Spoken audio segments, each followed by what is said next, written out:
Today's episode is brought to you by Mazars. SoundCartel.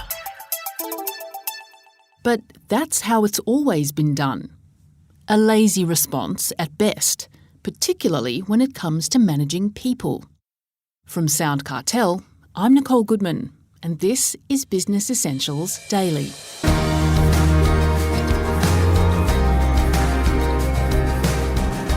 Who's really benefiting from the standard approach to people management?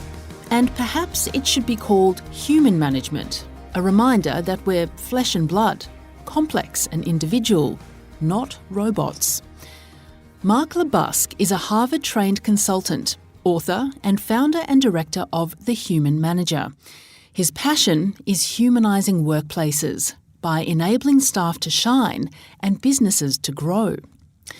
Mark believes the traditional approach to managing people is like old wiring and that over time the house has caught fire.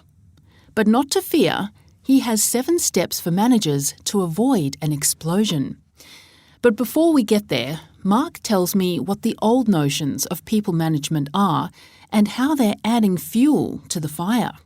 I think the first one is this managing by fear. So this whole idea that's, the carrot and the stick, the micromanagement, speak to your people when things aren't going well. So it's always about the bad news and not the good news. Focusing on the KPIs, focusing on humans as outputs rather than as human beings. And I think the other one is only acknowledging good work when you're involved in it. So, taking the credit for work. I think they're the things that still stick out and add fuel to the fire of, managing under a very old, 100-year-old management system that we've become so used to using. So the 7 steps to rebalancing these issues can't really begin, you say, without a solid foundation. And so what is that? Well, the foundation of all of this, if you imagine it to be the foundation for a house, is trust. So we've got to reimagine how we look at trust as managers and leaders. So rather than I'm going to trust you when you demonstrate to me that you're capable, I'm going to actually trust you until you give me a reason not to trust you. So imagine if you thought that everyone came to work with good intention to do good work rather than someone's coming to work to make me look bad. So I'm always looking for the things that they're not doing, which means I don't trust them. And so it's got to start there. It must start with trust, and you've got to reframe the way you look at trust. Okay, so then the first step to rewriting your management style is to create a safety net. Can you describe this safety net a little bit? Yeah, certainly. So imagine it like this. You're on the trapeze in the circus and they say there's no net below you. You just better make sure that you don't fall off. So the safety net from a work perspective is the manager saying to people, I want you to experiment. I want you to try different things. I want us to be creative and innovative. But let you know too that if things don't quite go right, that I'll be there to catch you. I'll be there as your net, as your safety net. The other one is all managers should really think about this too. I want you to challenge me as well. I don't want you just to sit there and nod your head, so that if you do challenge me, I'm not going to find a way to get back at you. My safety net there is that I'll accept that because I accept that you do it with good intention. And we don't want to turn into a groupthink mentality. So that's the second one. And the third one, I call this one humanivation. It's a bit of a crazy word, but creating an environment where people can create what I call a to-be list. So how you choose to be on a day, as in go to a meeting, and rather than what are we going to do right now, the manager should say, how do you choose to be? So it might be, I choose to be challenging today. I choose to be quiet today. I choose to be reflective. I choose to be curious, allowing people to feel safe enough that it's not just about what they do, but it's how they choose to be when they turn up. So I think they're the 3 ones that help to create that solid safety net.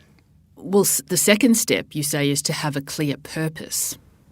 Yeah, so I look at what I call R and C here, relevance and contribution. So 2 questions that all managers should talk, and it should only take 5 minutes to talk to their people about, is why are you relevant and how do you contribute? Because human beings as a social species want to belong.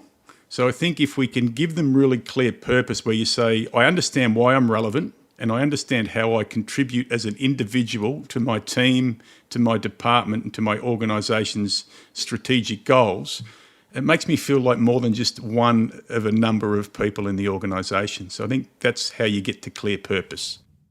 And creating more leadership opportunities is the third step, which can be very encouraging for staff.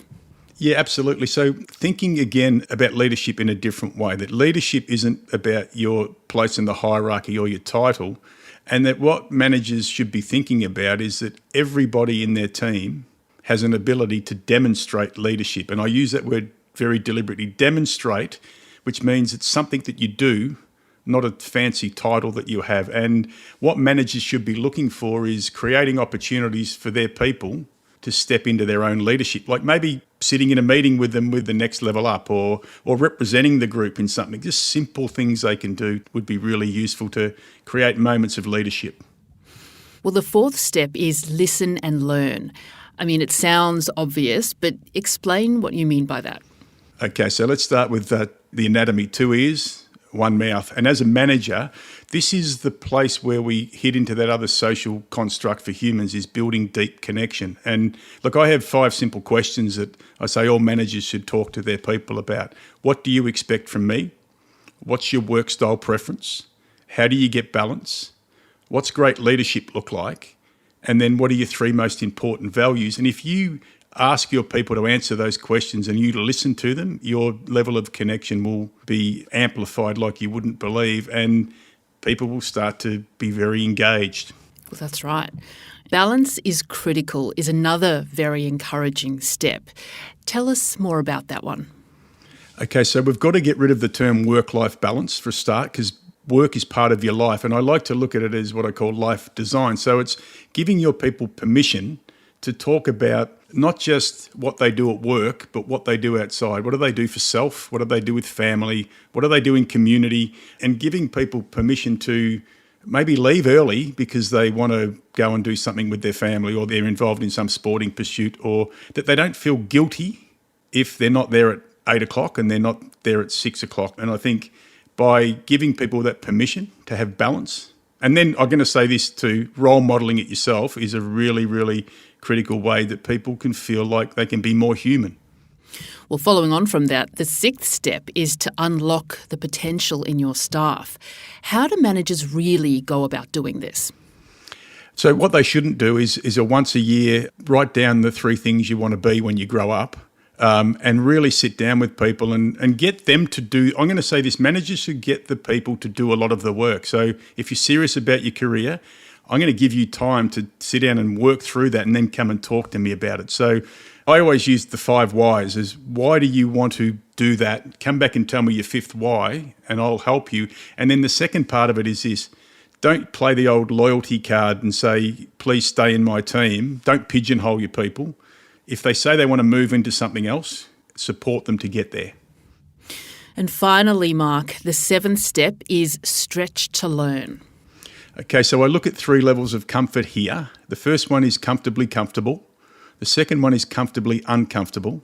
And the third one is uncomfortably uncomfortable. And it's the role of the manager to keep people in the second one, which is comfortably uncomfortable, which means doing things that you've not done before, but succeeding at them and then growing from it and then going again. So stop not challenging yourself, but stop being distressed and sit in that, what I call the learning zone. And that's what a manager's role is to help their people to sit in that level of discomfort that helps them grow.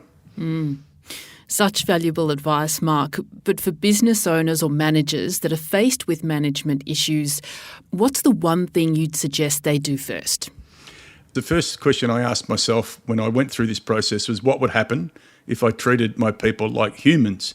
Now, that seems like an obvious question, but what I had to work out was, what was my part in the mess that I'd found myself in? Don't look outwards, look inwards. So the first thing any manager can do is hold the mirror up to themselves, work out what they're bringing that's not working, fix that, and then they have the ability to start managing and leading outwards.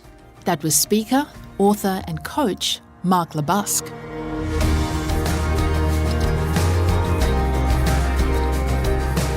This episode of Business Essentials Daily is produced by the team at SoundCartel. Thanks for listening. I'm Nicole Goodman. We'll bring you more Be Daily tomorrow. Follow @BE Daily Podcast across social media and head to bedaily.com.au for more from the Business Essentials Daily podcast. SoundCartel. This episode was brought to you by Mazars. To find out more, visit mazars.com.au. That's mazars.com.au.